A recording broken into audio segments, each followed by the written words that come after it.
Hi welcome back to my channel. ನಾನು ಶು. ಇವತ್ತು ಬೆಳಗಿನ ಜಾವ 4:15ಗೆ ಎದ್ದಿದ್ದೆ. ಯಾವಾಗಲೂ ಒಂದು 5 ಗಂಟೆಗೆ ಎದ್ದೇಳ್ತಾ ಇದ್ದೆ. ಇವತ್ತು ಒಂದು ಅರ್ಧ ಗಂಟೆ ಬೇಗ ಎದ್ದೇಳೋಣ ಅಂತ ಇದ್ದೆ. ಅಂದರೆ 4 ಗಂಟೆಗೆ ಅಲಾರಾಮ್ ಇಟ್ಕೊಂಡಿದ್ದೆ, ಆದರೆ ಟೈಮ್ ನೋಡ್ತಾ ನೋಡ್ತಾ 4:15ವರೆಗೂ ಮಲಗೇ ಬಿಟ್ಟಿದ್ದೆ. ಇವತ್ತು ರಥಸಪ್ತಮಿ ಆಗಿರೋದ್ರಿಂದ ಬೆಳಗ್ಗೆ ಸೂರ್ಯ ಉದಯ ಆಗೋಷ್ಟರಲ್ಲೇ ಪೂಜೆ ಆಗಿರಬೇಕು. ಅದಕ್ಕೆ ಹಿಂದಿನ ದಿನವೇ ನಾನು ಎಲ್ಲನೂ ಕ್ಲೀನ್ ಮಾಡಿ ಇಟ್ಕೊಂಡಿದ್ದೀನಿ.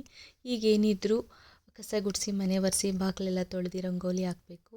ಅದರದ್ದು ಕಂಪ್ಲೀಟ್ ವ್ಲಾಗ್ನ ನಾನು ಇವತ್ತು ನಿಮ್ಮೊಟ್ಟಿಗೆ ಶೇರ್ ಮಾಡೋಣ ಅಂತ ಅಂದ್ಕೊಂಡಿದ್ದೀನಿ.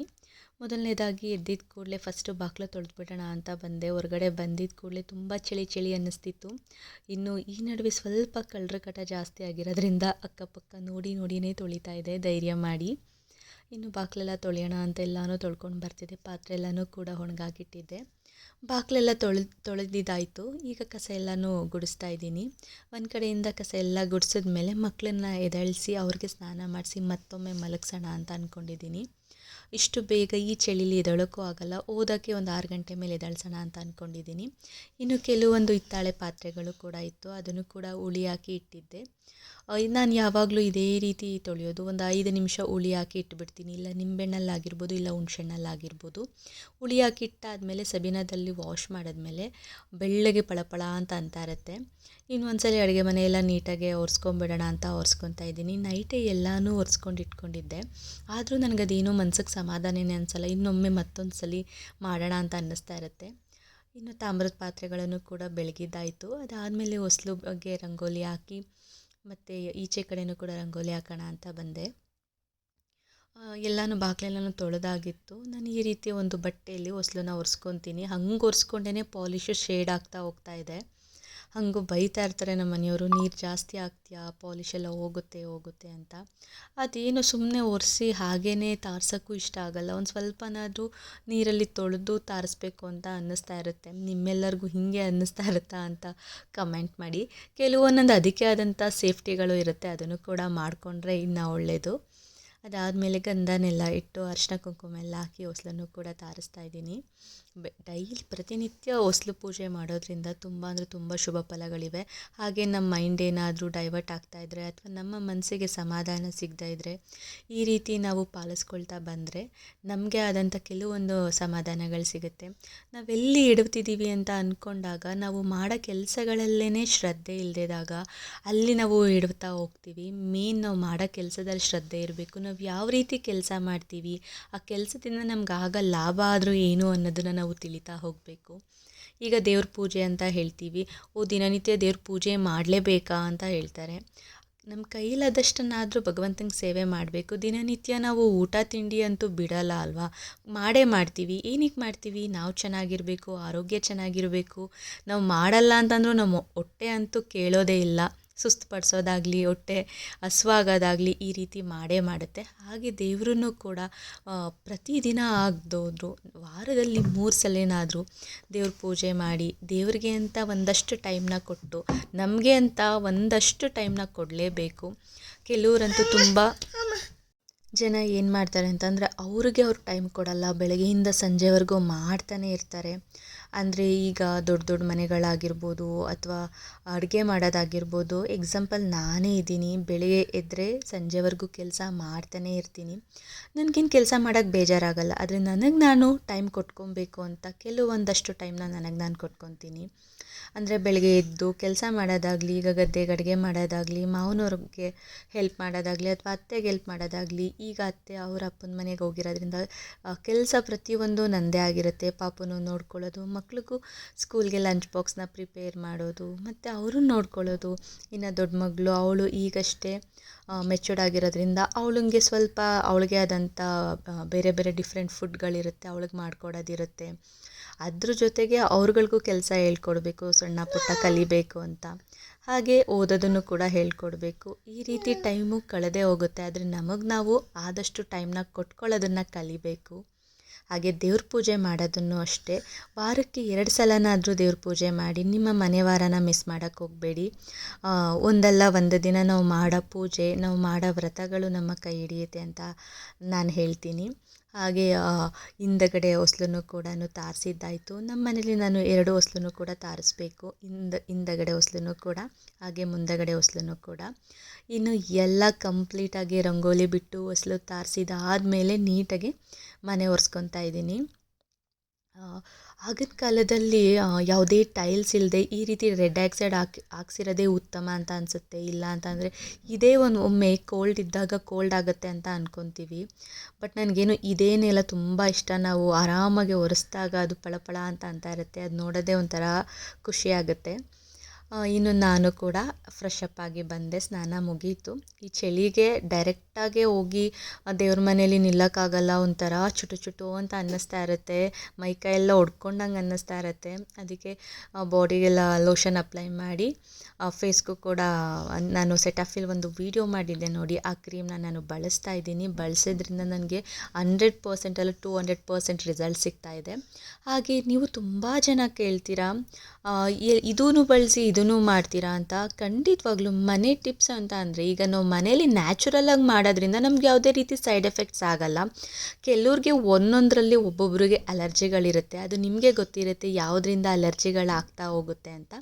ಅಂಥದ್ದನ್ನು ನೀವು ಸ್ಕಿಪ್ ಮಾಡ್ಬೋದು. ಬಟ್ ಯೂಸ್ ಆಗೋದನ್ನಂತೂ ಯೂಸ್ ಮಾಡಲೇಬೇಕು. ನಾನು ನ್ಯಾಚುರಲ್ಲಾಗಿ ಏನು ಬಳಸಬೇಕು ಅದನ್ನು ವಾರಕ್ಕೆ 1-2 ಸಲ ಬಳಸ್ಕೊಳ್ತಾ ಹೋಗ್ತೀನಿ.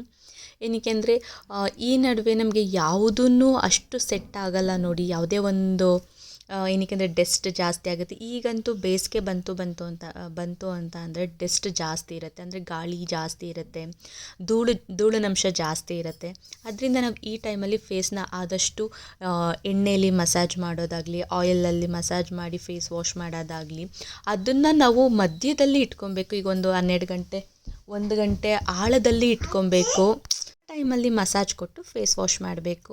ನಾನು ನೆಕ್ಸ್ಟ್ನ ವೀಡಿಯೋಗಳಲ್ಲಿ ನಿಮಗೆ ಬೇಕು ಅಂತ ಅಂದರೆ ಆಯಿಲಿ ಸ್ಕಿನ್ ಅವರು ಏನು ಬಳಸಬೇಕು, ಡ್ರೈ ಸ್ಕಿನ್ ಅವರು ಏನು ಬಳಸಬೇಕು ಅಂತ ನಿಮಗೆ ಬೇಕು ಅಂತ ಅಂದರೆ ಕಾಮೆಂಟ್ ಮಾಡಿ, ಖಂಡಿತವಾಗ್ಲೂ ತಿಳಿಸ್ಕೊಡ್ತೀನಿ.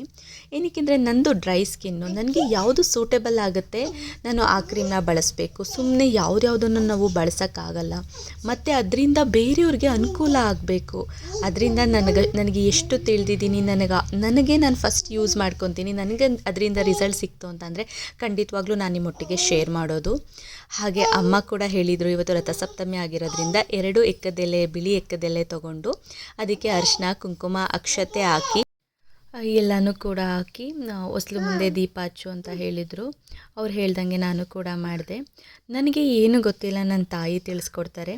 ಆದಷ್ಟು ನಾನು ಕೆಲವೊಂದು ಪೂಜೆಗಳಾಗಿರ್ಬೋದು, ಪ್ರತಿಯೊಂದಾಗಿರ್ಬೋದು ನನ್ನ ಚಿಕ್ಕ ವಯಸ್ಸಿಂದ ನಮ್ಮಮ್ಮ ಮಾಡೋದನ್ನು ನೋಡ್ಕೊಳ್ತಾ ಬೆಳೆದಿದ್ದು. ಆದರೆ ನಾನು ಚಿಕ್ಕ ವಯಸ್ಸಿಂದ ಏನೇ ಕೆಲಸ ಮಾಡದೇ ಇರ್ಬೋದು, ಆದರೆ ಅವರು ಮಾಡೋದನ್ನು ನಾವು ಕಣ್ಣಲ್ಲಿ ನೋಡಿ ಕಲ್ತಿರೋದು. ಈ ಒಮ್ಮೆ ಅಡುಗೆ ಮಾಡೋದಾಗಿರ್ಬೋದು, ಈ ರೀತಿ ಕೆಲಸ ಮಾಡೋದೆಲ್ಲ ಆಗಿರ್ಬೋದು, ಅವರೇ ನೋಡಿ ಖುಷಿ ಪಡ್ತಾರೆ. ಏನೂ ಗೊತ್ತಿರಲಿಲ್ಲ ನನ್ನ ಮಗಳು ಇವಾಗ ಎಷ್ಟೊಂದೆಲ್ಲ ಕಲ್ತ್ಬಿಟ್ಲು, ಎಷ್ಟೊಂದೆಲ್ಲ ಮಾಡ್ತಾಳೆ ಅಂತ.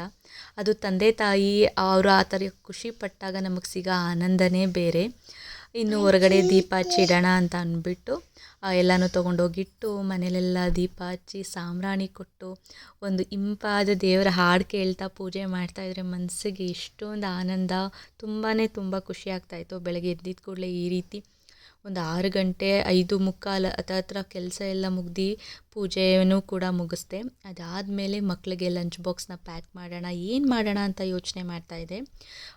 ಫ್ರಿಡ್ಜ್ ಓಪನ್ ಮಾಡಿ ನೋಡಿದಾಗ ಮೆಂತ್ಯದ ಸೊಪ್ಪು ತುಂಬಾ ಇತ್ತು. ಅದಕ್ಕೆ ಇವತ್ತು ಮೆಂತ್ಯದ ಬಾತ್ ಮಾಡೋಣ ಅಂತ ಎಲ್ಲನೂ ಹೆಚ್ಚಿಟ್ಕೊಂಡಿದ್ದೀನಿ. ಅದಾದಮೇಲೆ ಅಲ್ಲೇ ಬೇಳೆ ಸಾರು ಕೂಡ ಮಾಡೋಣ ಅಂತ ಮಾಡ್ಕೊತಾ ಇದ್ದೀನಿ. ಇವತ್ತೊಂದು ಮಧ್ಯಾಹ್ನದ ಮೇಲೆ ಸತ್ಯನಾರಾಯಣ ಸ್ವಾಮಿ ಪೂಜೆಗೆ ಹೇಳಿದರು, ಅಲ್ಲಿಗೆ ಹೋಗಬೇಕಿತ್ತು. ಈಗಲೇ ಮಾಡಿಟ್ಬಿಟ್ರೆ ಸರಿ, ಇನ್ನು ಮಾವನವ್ರಿಗೆ ಊಟಕ್ಕೂ ಕೂಡ ಆಗುತ್ತೆ. ಆಮೇಲೆ ಬಂದು ಕೆಲವು ಸಲ ಹೊರಗಡೆಯಿಂದ ಬಂದು ಅಷ್ಟು ಕೆಲಸ ಮಾಡೋಕ್ಕೆ ಇಂಟ್ರೆಸ್ಟ್ ಅಂತ ಅನಿಸಲ್ಲ. ಅದರಿಂದ ಎಲ್ಲನೂ ಮುಗಿಸ್ಕೊಂಬಿಟ್ರೆ ಸರಿ ಅಂತ ಅನಿಸುತ್ತೆ. ಕೆಲವೊಂದು ಸಲ ಮೊದಲೆಲ್ಲ ನಾನು ಏನು ಮಾಡ್ತಾಯಿದ್ದೆ ಅಂತಂದರೆ ಯೂಟ್ಯೂಬ್ ಚಾನಲ್ ಓಪನ್ ಮಾಡೋಕ್ಕಿಂತ ಮುಂಚೆ ಇದೇ ರೀತಿ ತಿಂಡಿ ಮಾಡಬೇಕಾದ್ರೇ ಅಡುಗೆ ಮಾಡಿಬಿಡ್ತಿದ್ದೆ. ಆದರೆ ಈಗ ಯೂಟ್ಯೂಬ್ ಚಾನಲ್ ಓಪನ್ ಮಾಡಾದಮೇಲೆ ನಾನು ಏನು ಮಾಡ್ತೀನಿ ಅಂತ ಅಂದರೆ ವಿಡಿಯೋ ಮಾಡ್ಕೊಳ್ಳೋದಿರುತ್ತೆ, ಎಡಿಟಿಂಗ್ ಇರುತ್ತೆ. ಅದರಿಂದ ನಿಮಗೂ ಕೂಡ ಅದನ್ನು ಶೇರ್ ಮಾಡೋದಿರುತ್ತೆ ಅಂತ ಫಸ್ಟು ತಿಂಡಿ ಮಾಡಿ ಆಮೇಲೆ ಅಡುಗೆ ಮಾಡ್ಕೊತೀನಿ. ಈಗ ಇಲ್ಲಿ ಮೆಂತ್ಯದ ಬಾತ್ಗೆ ಮಸಾಲೆ ಏನೇನು ಹಾಕ್ಕೊಳ್ಳೋದು ಅಂತ ತೋರಿಸ್ಕೊಡ್ತಾ ಇದ್ದೀನಿ. ಶುಂಠಿ, ಬೆಳ್ಳುಳ್ಳಿ, ಸ್ವಲ್ಪ ಈರುಳ್ಳಿ, ಹಾಗೆ ಸ್ವಲ್ಪ ಟೊಮೆಟೊ, ಕೊತ್ತಂಬರಿ ಸೊಪ್ಪು, ಒಂದು 6 ಮೆಣಸಿನ್ಕಾಯಿ, ನಿಮಗೆ ಖಾರ ಬೇಕು ಅಂತಂದರೆ ಇನ್ನೂ ಜಾಸ್ತಿ ಕೂಡ ಹಾಕ್ಕೊಬೋದು.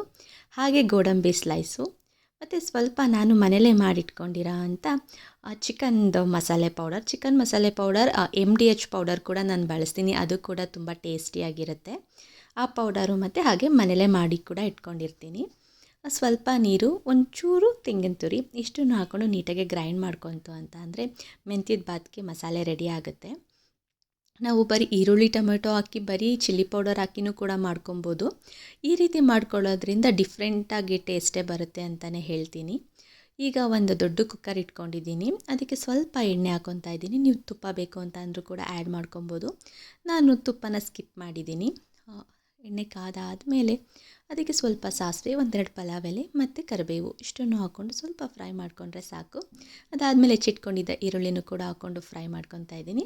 ಅದಾದ ನಂತರ ಸ್ವಲ್ಪ ಟೊಮೆಟೊ ಸ್ವಲ್ಪ ಜಾಸ್ತಿನೇ ತೊಗೊಳ್ಳಿ, ಹುಳಿಯಾಗಿದ್ದರೆ ಇಷ್ಟ ಆಗುತ್ತೆ. ಹಂಗಂದ್ರೆ ಇದು ಮೆಂತ್ಯದ ಬಾತ್ ಅಲ್ವಾ, ಏನು ಕಹಿ ಅಂತ ಅನಿಸಲ್ಲ, ಆರೋಗ್ಯಕ್ಕೂ ಕೂಡ ತುಂಬ ಒಳ್ಳೆಯದು.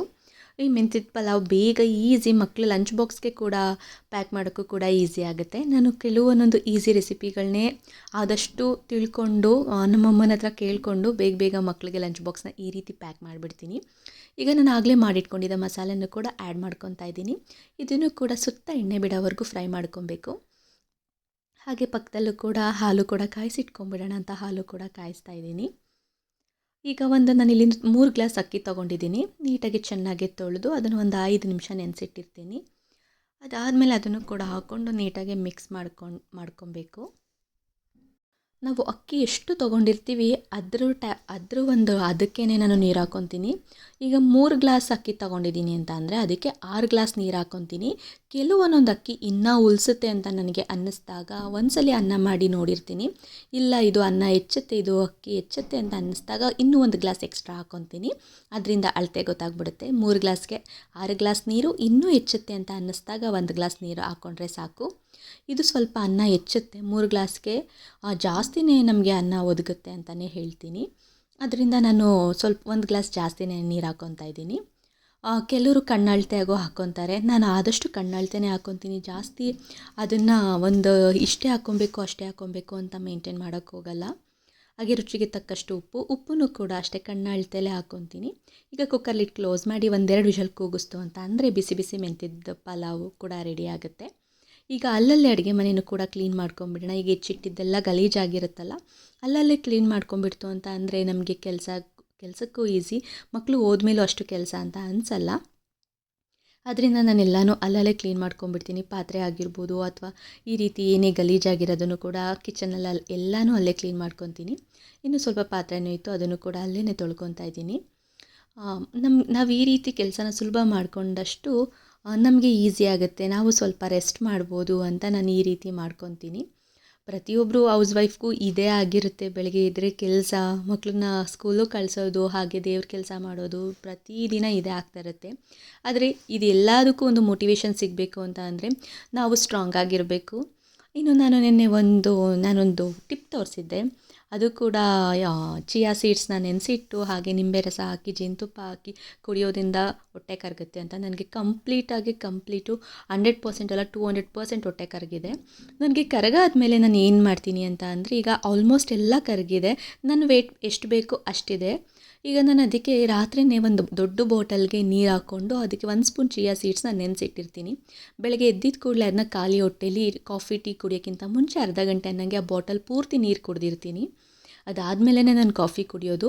ಈಗ ರೆಸ್ಟ್ ಮಾಡಿ ನೀರು ಕುಡಿಯೋಷ್ಟು ಟೈಮ್ ಇರಲಿಲ್ಲ ಅಂತ ನಾನು ಅಲ್ಲೇ ಒಂದು 10 ನಿಮಿಷ ಟೈಮ್ ತೊಗೊಂಡು ಕಂಪ್ಲೀಟಾಗಿ ನೀರು ಕುಡಿದು ಕಾಫಿನೂ ಕೂಡ ಸ್ವಲ್ಪ ರಿಲ್ಯಾಕ್ಸ್ ಮಾಡ್ತಾ ಕುಡಿತಿದ್ದೀನಿ. ಇನ್ನು ವಿಷಲ್ ಆರಬೇಕಿತ್ತು ಮಕ್ಕಳು ಬಾಕ್ಸ್ನ ಪ್ಯಾಕ್ ಮಾಡೋಕ್ಕೆ. ಅವರು ಕೂಡ ಅಷ್ಟರಲ್ಲಿ ರೆಡಿ ಆಗ್ತಾಯಿದ್ರು. ಇನ್ನು ಅವ್ರಿಗೆಲ್ಲ ಕೂಮ್ ಮಾಡಿ ನಾನು ಸ್ವಲ್ಪ ರಿಲ್ಯಾಕ್ಸಾಗಿ ಕಾಫಿ ಕುಡಿತಾಯಿದ್ದೆ. ಈಗ ಸ್ವಲ್ಪ ಸಮಾಧಾನ, ಎಲ್ಲ ಕಂಪ್ಲೀಟಾಗಿ ಕೆಲಸ ಮುಗಿದಿತ್ತು. ಮನೆಯಂತೂ ನಿಶಬ್ದವಾಗಿತ್ತು, ಸೈಲೆಂಟ್ ಆಗಿತ್ತು. ಹಾಗೆ ಮನಸ್ಸು ಕೂಡ ಸಮಾಧಾನ ಅಂತ ಅನ್ನಿಸ್ತಿತ್ತು ಮನಸ್ಸಿಗೂ ಕೂಡ. ಈಗ ಇಲ್ಲಿ ನಾನು ಕುಕ್ಕರ್ ಲಿಡ್ನ ಓಪನ್ ಮಾಡೋಣ ಅಂತ ಬಂದೆ. ಕಾಫಿ ಎಲ್ಲ ಕುಡ್ದಿದ್ದಾಯಿತು. ಬಿಸಿ ಮೆಂತ್ಯದ ಬಾತು ಕೂಡ ರೆಡಿಯಾಗಿತ್ತು. ಘಮ ಅಂತೂ ತುಂಬ ಚೆನ್ನಾಗೇ ಬರ್ತಿತ್ತು. ಕೆಲವೊಬ್ಬರಿಗೆ ಅಡುಗೆ ಆಗಷ್ಟೇ ಕಲಿತಾ ಇರೋರಿಗೆ ನೀವು ತಿಳ್ಕೊಳ್ಳಿ, ಬೆಂದಿಲ್ವಾ ಅಂತ ಗೊತ್ತಾಗೋದು ಹೇಗೆ ಅಂತ ಅಂದರೆ, ಅದು ಸ್ಮೆಲ್ಲಲ್ಲೇ ಗೊತ್ತಾಗ್ಬಿಡುತ್ತೆ. ಸ್ಮೆಲ್ ಬರ್ತಿದೆ ಅಂತ ಅಂದರೆ ತುಂಬ ಚೆನ್ನಾಗಾಗಿದೆ, ಬೆಂದಿದೆ ಎಲ್ಲನೂ ಅಂತ ಅರ್ಥ. ಸ್ಮೆಲ್ ಬರ್ತಿಲ್ಲ ಅಂತ ಅಂದರೆ ಬೆಂದಿಲ್ಲ ಅಂತ ಅರ್ಥ. ಅದನ್ನು ತಿಳ್ಕೊಂಬಿಡ್ತು ಅಂತ ಅಂದರೆ ಈಸಿ ಆಗುತ್ತೆ. ಈಗ ನಾವು ನಾನ್ ವೆಜ್ ಮಾಡಿದಾಗ ಕೆಲವು ಸಲ ಮಟನ್ನು ಚಿಕನ್ನು ಬೆಂದಿರಲ್ಲ. ಆಗ ನಾವು ಸ್ಮೆಲ್ಲಲ್ಲೇ ಗೊತ್ತಾಗ್ಬಿಡುತ್ತೆ. ಕಂಪ್ಲೀಟಾಗಿ ಸ್ಮೆಲ್ ಬರ್ತಿದೆ ಅಂತಂದರೆ ಅದು ಬೆಂದಿದೆ ಅಂತ ಅರ್ಥ. ಬಂದಿಲ್ಲ ಅಂತಂದರೆ ಇನ್ನೂ ಬೇಯಬೇಕು, ಇನ್ನೂ ಒಂದೆರಡು ವಿಷಲ್ ಕೂಗ್ಸೋಣ ಅಂತ ಅರ್ಥ. ಇನ್ನು ಬಿಸಿ ಬಿಸಿ ಇದ್ದಾಗಲೇ ನಾನು ಪ್ಯಾಕ್ ಮಾಡಿಬಿಡ್ತೀನಿ, ಅವ್ರಿಗೂ ಕೂಡ ಮಧ್ಯಾಹ್ನ ಅಷ್ಟರಲ್ಲೂ ಬಿಸಿ ಬಿಸಿಯಾಗೇ ಇರುತ್ತೆ ಅಂತ. ಇನ್ನು ದುಹಿತಂಗೆ ಬಂದು ಸ್ನ್ಯಾಕ್ಸ್ ಹಾಕಿದೆ. ಭಾನುಗೇನು ಸ್ನ್ಯಾಕ್ಸಿಗೆ ಬಿಡಲ್ಲ, ಅದರಿಂದ ಅವಳಿಗೆ ಊಟನೇ ತಿನ್ನೋಷ್ಟ್ರಲ್ಲಿ ಸಾಕಾಗುತ್ತೆ, ಟೈಮ್ ಸಾಕಾಗಲ್ಲ ಅಂತ ಹೇಳ್ತಾಳೆ. ಅದರಿಂದ ಬರೀ ಅವಳಿಗೆ ಬಾತ್ ಹಾಕಿದೆ ಅಷ್ಟೇ, ಇನ್ನೇನು ಸ್ನ್ಯಾಕ್ಸ್ ಏನೂ ಹಾಕಕ್ಕೆ ಹೋಗಲ್ಲ. ದುಹಿತಂಗೆ ಇನ್ನೂ ಸ್ನ್ಯಾಕ್ಸಿಗೆ ಬಿಡ್ತಾ ಇದ್ದಾರೆ. ನೋಡೋಣ, ಈಗ ಅವಳು ಫಸ್ಟ್ ಇದ್ದಾಳೆ, ನೆಕ್ಸ್ಟ್ ಮುಂದೊಂದು ದಿನಗಳಲ್ಲಿ ಏನು ಮಾಡ್ತಾರೆ ಅಂತ. ಸದ್ಯಕ್ಕೆ ನಾವು ಹಾಕ್ಕೊಟ್ಟಿದ್ದನ್ನ ತಿಂಡಿನ ತಿನ್ಕೊಂಡು ಬಂದರೆ ಸಾಕು ಅಂತ ಅನ್ನಿಸ್ಬಿಡುತ್ತೆ ಒಂದೊಂದು ಸಲ. ನನಗಂತೂ ಬೆಳಗ್ಗೆ ಮಾಡಿದ್ದನ್ನು ಮಧ್ಯಾಹ್ನಕ್ಕೆ ಹಾಕೋಕ್ಕೆ ನಿಜವಾಗ್ಲೂ ಇಷ್ಟ ಆಗಲ್ಲ. ಆದರೆ ಏನು ಮಾಡೋದ, ಮಕ್ಕಳು ಅದನ್ನೇ ಬೇಕು ಅಂತ ಅಂತಾರೆ. ನನಗೆ ಮಕ್ಕಳಿಗೆ ಮಧ್ಯಾಹ್ನ ಟೈಮು ಅಡುಗೆ ಮಾಡೋಣ, ಬೆಳಗ್ಗೆ ಟೈಮ್ ತಿಂಡಿ ಮಾಡೋಣ ಅಂತ ಅಂದ್ಕೊತೀನಿ. ಇಲ್ಲ, ಇದನ್ನೇ ಹಾಕ್ಬಿಡಮ್ಮ ಅಂತಲೇ ಹೇಳ್ತಾರೆ. ಅದರಿಂದ ಅವ್ರಿಗೆ ಅದನ್ನೇ ಕೂಡ ಹಾಕ್ಬಿಡ್ತೀನಿ. ಇನ್ನಿಲ್ಲಿ ನಾನು ಮೂಲಂಗಿ ಬೇಳೆ ಸಾರು ಕೂಡ ಮಾಡಿಟ್ಕೊಂಡಿದ್ದೆ, ಅದಕ್ಕೆ ಒಗ್ಗರಣೆ ಹಾಕ್ಬಿಡೋಣ ಅಂತ ಹಾಕ್ಕೊತಾ ಇದ್ದೀನಿ. ಮೂಲಂಗಿ ಬೇಳೆ ಸಾರಿಗೆ ಜೀರಿಗೆ ಹಾಕಿದಷ್ಟು ಬೆಳ್ಳುಳ್ಳಿ ಹಾಕಿದಷ್ಟು ಟೇಸ್ಟ್ ಜಾಸ್ತಿ. ಜಜ್ಜಿ ಮೂಲಂಗಿ ಸಾರಂತೂ ಇನ್ನೂ ಟೇಸ್ಟಿಯಾಗಿರುತ್ತೆ. ನಾನಿಲ್ಲಿ ಒಗ್ಗರಣೆಗೆ ಸ್ವಲ್ಪ ತುಪ್ಪ ಮತ್ತು ಎಣ್ಣೆ ಬಿಟ್ಕೊಂಡಿದ್ದೀನಿ. ಅದಕ್ಕೆ ಸಾಸಿವೆ ಮತ್ತು ಜೀರಿಗೆ, ಜಜ್ಜಿಟ್ಕೊಂಡಿರೋಂಥ ಬೆಳ್ಳುಳ್ಳಿ, ಹಾಗೆ ಒಣಮೆಣಸಿನ್ಕಾಯಿ ಮತ್ತು ಒಂದು ಅರ್ಧ ಈರುಳ್ಳಿ ಕಟ್ ಮಾಡಿಟ್ಕೊಂಡಿರ್ತೀನಿ. ಅದನ್ನು ಹಾಕ್ಕೊಂಡು ಕೊನೆಯಲ್ಲಿ ಹಿಂಗೆ ಹಾಕ್ಕೊಂಡು ಚೆನ್ನಾಗಿ ಮಿಕ್ಸ್ ಮಾಡ್ತು ಅಂತ ಅಂದರೆ ಒಗ್ಗರಣೆ ಕೂಡ ರೆಡಿ ಆಗುತ್ತೆ. ಹಿಂಗೆ ಹಾಕೋದ್ರಿಂದ ಡೈಜೆಷನ್ ಜಾಸ್ತಿ ಆಗುತ್ತೆ, ಊಟ ಯಾರಿಗೆ ಸೇರಲ್ಲ, ಊಟನೂ ಕೂಡ ತಿನ್ನಬೇಕು ಅಂತ ಅನಿಸುತ್ತೆ. ಇನ್ನಿಲ್ಲಿ ಮಾಡಿಟ್ಕೊಂಡಿರೋ ಸಾರಿಗೂ ಕೂಡ ಅದನ್ನು ಹಾಕ್ಕೊಳ್ತು ಅಂತ ಅಂದರೆ ಸಾರು ಕೂಡ ರೆಡಿಯಾಗೇ ಹೋಯಿತು. ಬೆಳಗಿನ ಟೈಮು ನಾನು ಇಷ್ಟು ಕೆಲಸನೂ ಮುಗಿಸ್ಕೊಂಡ್ಬಿಡ್ತೀನಿ. ಬೆಳಗ್ಗೆ 4 ಗಂಟೆ 4:15 8 ಗಂಟೆ ಒಳಗಡೆ ಅಡುಗೆ ತಿಂಡಿ, ಮಕ್ಕಳನ್ನ ಸ್ಕೂಲು ಕಳಿಸಿ ಕಸ ಗುಡಿಸೋದು, ಮನೆ ಒರೆಸೋದು, ಪಾತ್ರೆ ತೊಳೆಯೋದು, ಅಡುಗೆ ಮನೆ ಕ್ಲೀನಿಂಗು, ದೇವ್ರ ಪೂಜೆ ಪ್ರತಿಯೊಂದು ಮುಗಿದೋಯ್ತು. ಹೀಗೆ ಸಪೋರ್ಟ್ ಮಾಡಿ. Thank you.